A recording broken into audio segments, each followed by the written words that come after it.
अथर्ववेद पांचवा कांड। नारायणं नमस्कृत्यं नरं चैव नरोत्तमं देवीं सरस्वतीं व्यासं ततो जयमुदीरयेत्। बोलो वेद भगवान की जय।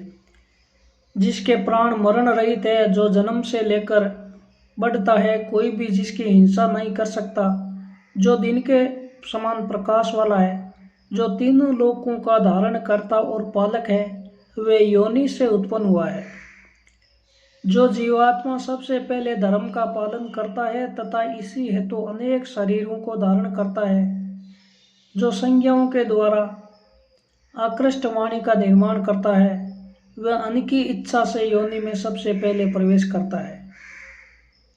हे वरुण, जो जीवात्मा तुम्हारे निर्मित धर्म पालन हेतु कष्ट सहता हुआ सुवर्ण के समान अपनी कीर्ति फैलाने के लिए शरीर में आया है, उसे द्यावा पृथ्वी अमरत्व प्रदान करते हैं तथा प्रजाएं वस्त्र देती है। जो उत्तम स्थान पर बैठकर उस परमात्मा का चिंतन करते हैं, जो ब्राह्मण के हितैषी है तथा उसे प्राप्त कर चुके हैं, वे लोग परमात्मा की उपासना करके उस स्त्री को भी ईश्वर के दर्शन कराएं, जो प्रजा को अपनी बहन समझकर उसका भार वहन करती है। पृथ्वी को स्थिर रखने वाले दो राजा पहिए के समान तेज चाल से आगे बढ़ रहे हैं। पृथ्वी, मैं अथर्ववेद का ज्ञाता ब्राह्मण हूँ और तुम्हारे लिए अन्न भेंट करता हूँ। मनु आदि ऋषियों ने चोरी, गुरु पत्नी गमन, ब्रह्म हत्या, भ्रूण हत्या, मद्यपान, मिथ्या भाषण एवं पाप कर्म, इन 7 कर्मों के रूप में धार्मिक मर्यादा निश्चित की है। जो इस मर्यादा को नहीं मानता वह पापी है। इन 7 मर्यादाओं का पालन करने वाला पुरुष मृत्यु के पश्चात सूर्य मंडल में स्थित आदित्य को प्राप्त करता है और प्रलय काल तक वही स्थित रहता है। शरीर से संबंधित जो स्वयं प्रकाश उभरता है, मैं उसी का व्रती हूँ। मैं अपने बल के सारे आ रहा हूँ। जो व्यक्ति इंद्र को शक्ति वाला हवि देता है, इंद्र उसे रत्न आदि धन प्रदान करते हैं। क्षत्रिय जाति का पुत्र अपने पिता की पूजा करे तथा उत्तम कल्याण पाने के लिए धर्म पालन में प्रवृत्त हो। हे वरुण, अनेक स्थानों को दिखाते हुए तुम सांसारिक जीवों की रचना करते हो। मित्र और वरुण अदिति के पुत्र है। हम इन दोनों की वृद्धि करते हैं। हे वरुण, तुम आधे दूध, घृत आदि से इस सेना का बल बढ़ाते हो और आधे से अपनी वृद्धि करते हो। हे आकाश और पृथ्वी के देवों, विद्वान ऋषियों ने जिन शरीरों का वर्णन किया है, हम अपनी सत्य वाणी से उन्हीं का वर्णन करते हैं। इंद्र संसार में धनवान एवं बली होने के कारण श्रेष्ठ माने जाते हैं। इंद्र ने जन्म लेते ही शत्रु का संहार करना आरंभ कर दिया था, इसीलिए इनके सैनिक इनकी रक्षा करते हैं एवं प्रसन्न रहते हैं। बढ़ता शक्तिशाली एवं ओजस्वी शत्रु अपने दास को भयभीत करता है। चर और अचर सारा विश्व हम में लीन हो जाता है। वेतन पाने वाले सच्चे वीर युद्ध में परमात्मा की प्रार्थना करते हैं। हे इंद्र, जन्म, संस्कार और युद्ध की दीक्षा से 3 बातें मनुष्य के जन्म के साथ ही निश्चित हो जाती है एवं विशाल यज्ञ को तुम तक पहुंचाती है। तुम सभी पदार्थों को उत्तम स्वाद वाला बनाने वाले हो। तुम हमारे पदार्थों को भी स्वादिष्ट बनाओ एवं सुंदर रीति से युक्त करो। हे बलशाली इंद्र, तुम सभी युद्धों में विजय प्राप्त करते हो। यदि ब्राह्मण तुम्हारी स्तुति करे तो तुम उन्हें स्थिर रहने वाला बल प्रदान करो। जो मुख्य सुखमय वातावरण को दुखमय बना देते हैं अथवा जिनकी गति बुरी है, वे तुम तक न आ सके। हे इंद्र, तुम्हारी सहायता से हम युद्ध में अपने सभी विरोधियों को समाप्त कर देते हैं। मैं उन तपस्या द्वारा सिद्ध अपनी वाणी से तुम्हारे शस्त्रों को प्रेरणा प्रदान करता हूँ तथा तुम्हारी गतिशील वाणी को तीखा बनाता हूँ। जिस घर में उत्तम एवं साधारण प्राणियों का पालन हुआ तथा जिस घर में अन्न द्वारा उनकी रक्षा की गई, उस घर में कालिका माता की गतिशील शक्ति की स्थापना करो। इस प्रकार वे अद्भुत घर पदार्थों से पूर्ण हो जाएगा।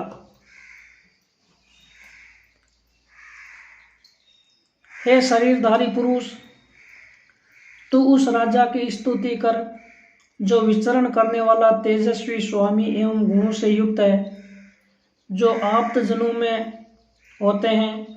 राजा पृथ्वी का प्रतिरूप है एवं युद्ध में जुटा हुआ है। ये राजा स्वर्ग प्राप्ति की अभिलाषा से महान स्तोत्रों द्वारा इंद्र को प्रसन्न कर रहा है। स्वर्ग के स्वामी इंद्र मेघों के द्वारा जल वर्षा करके विश्व को जल से परिपूर्ण करते हैं। अपने शरीर को इंद्र मानकर महर्षि अथर्वा ने कहा था कि पाप रहित भगिनियां इसे बल के द्वारा बढ़ाती हुई प्रसन्न करती है। हे अग्नि, युद्धों में हम वर्चस्वी बने। हम तुम्हें प्रकट करते हुए अपने शरीर को शक्तिशाली बनाए। चारों दिशाएं और प्रदिशाएं हमारे सामने तथा आपके संरक्षण में शत्रुओं की इस सेना पर विजय प्राप्त करें। हे अग्निदेव, तुम हजारों शत्रुओं का क्रोध समाप्त करते हुए सभी ओर से हमारी रक्षा करो। हमें दुख देने के इच्छुक लोग हमारे सामने नम्र बने तथा हमारे सामने से चले जाए। इंद्र के साथ मरुत, विष्णु और अग्नि आदि सभी देव युद्ध भूमि में मेरे अनुकूल बने। अंतरिक्ष में मेरा यशोगान गूंजे तथा वायु की गति मेरे अनुकूल हो। मैं जो इच्छा और संकल्प करता हूँ वे सत्य हो। मैं सभी प्रकार के पापों से दूर रहूं तथा विश्व देव मेरी रक्षा करे। मैं जिन देवों को बुलाता हूँ वे मुझे अन्न से संपन्न बनाए। यज्ञ में देवों के होता हमारे समीप बैठे, जिससे हम रोग रहित और शक्तिशाली बन सके। हे विश्वदेव, आप सब हमारे लिए पृथ्वी, आकाश, जल, औषधि, दिन और रात इन 6 दिव्य शक्तियों को बढ़ाइए। आप प्रसन्न हो, जिससे कोई न हमारा तिरस्कार करे और न हमारी निंदा करे, हमें पाप न लगे। भारती, सरस्वती और पृथ्वी ये तीनों देवियां हमारा कल्याण करे। हमारी प्रजाएं पोषक पदार्थ पाकर पुण्य शरीर वाली हो। हे तेजस्वी सोम, हम संतान एवं पशुओं से हीन न हो तथा शत्रु हमें दुख न दे। हे इंद्र, तुम नदी के समान गतिशील, गुण संपन्न एवं अन्न के स्वामी हो। तुम हमें इस यज्ञ के कारण सुख प्रदान करो। तुम हमारी संतान का नाश मत करो तथा हमारा त्याग मत करो। दाता विदाता, संसार के स्वामी एवं शत्रुहंता सविता देव, आदित्य, रुद्र तथा दोनों अश्विनी कुमार यजमान को पाप से बचाए और उग्र शत्रुओं से रक्षा करे। जो हमारे शत्रु है वे हमसे दूर भाग जाए। हम इंद्र और अग्नि के द्वारा अपने शत्रुओं को बांधते हैं।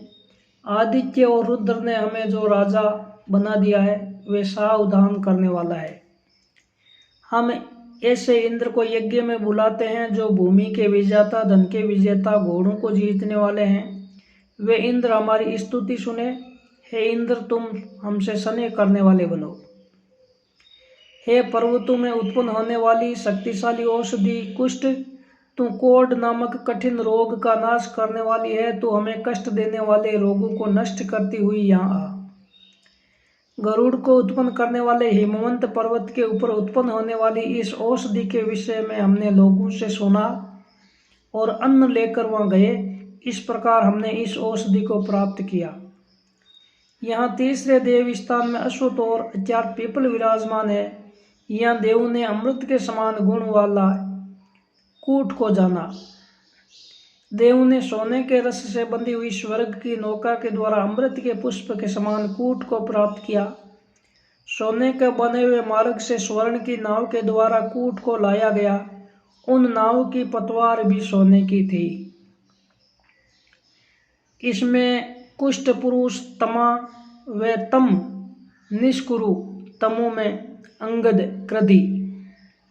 हे कूट, मेरे इस पुरुष को अपने समीप लेकर और इस रोग से छुटकारा दिलाकर स्वस्थ बनाओ। हे कूट, तुम देवों के समीप उत्पन्न हुए हो तथा सोम के हितकारक मित्र हो। तुम मेरे इस पुरुष के प्राण, व्यान एवं नेत्रों को सुख देने वाले बनो। कूट हिमालय पर्वत के उत्तर भाग में उत्पन्न हुआ है एवं मनुष्य के द्वारा पूर्व दिशा में लाया गया है। वहाँ उसके उत्तम नामों का विभाजन हुआ है। हे कूट, तुम्हारी प्रसिद्धि उत्तम है तथा तुम्हारे पिता भी उत्तम थे। तुम सभी प्रकार के राजकसम रोगों का नाश करो तथा कुष्ठ रोग को हमसे दूर भगाओ। सिर संबंधी रोग, नेत्र संबंधी व्याधियां एवं रोग उत्पन्न करने वाले पाप को कूट ने देवी बल पाकर इन सब को नष्ट कर दिया। हे लाख नाम की औषधि, तू चंद्रमा की किरणों से पुष्ट होती है, इसीलिए रात्रि तेरी माता है। तू वर्षा काल में उत्पन्न होती है, इसलिए आकाश तेरा पिता है। आकाश में मेघों को उत्पन्न करने के कारण सूर्य तेरा पितामह है। तेरा लाल शिलाची है और तू देवों की बहन है। जो तुझे पीता है वे जीवित रहता है। तू पुरुष की रक्षा करती है। तू मनुष्यों का भरण पोषण करने वाली एवं उन्नत बनाने वाली है। तू बल की इच्छा करने वाली गाय के समान प्रत्येक वृक्ष पर चढ़ती है। तू विजय प्राप्त करती है एवं स्थित रहती है, इसीलिए तेरा नाम रमणीय है। हे लाख, जो डंडे से चोट खाया है और जो धारदार शस्त्र से घायल है, तू उनके घावों को ठीक करने का उपाय है, इसीलिए तू इस पुरुष को घाव विहीन बना। हे लाख, तू कदम्ब, पाकड़, पीपल, खेर, घ्यो, भद्र, न्यग्रोध एवं पर्ण नामक वृक्षों से उत्पन्न होती है। हे घाव को शुद्ध करने वाली एवं भरने वाली औषधि लाख, तू हमें प्राप्त हो। हे स्वर्ण के समान वर्ण वाली सुभाग एवं सूर्य के समान चमक वाली औषधि लाख, तू शरीर को स्वस्थ बनाती है। तू घाव को ठीक करती है, इसलिए तेरा नाम निष्कृति है। हे सोने के समान वर्ण वाली सुभाग, सूर्य के समान वर्ण वाली एवं लोगों का विनाश करने वाली लाख, तू जलों की बहन है और वायु तेरी आत्मा है। हे लाख, तेरे नाम शिलाची और कानीन है। बकरियों का पालक तेरा पिता है। यमराज का जो पीले रंग का घोड़ा है, उसके रक्त से तुझे सींचा गया है। हे घाव भरने वाली लाख, तू घोड़े के रंग वाली है एवं वृक्षों को सींचती है। तू सरकने वाली है, इसीलिए चिड़िया बनकर हमारे समीप आ।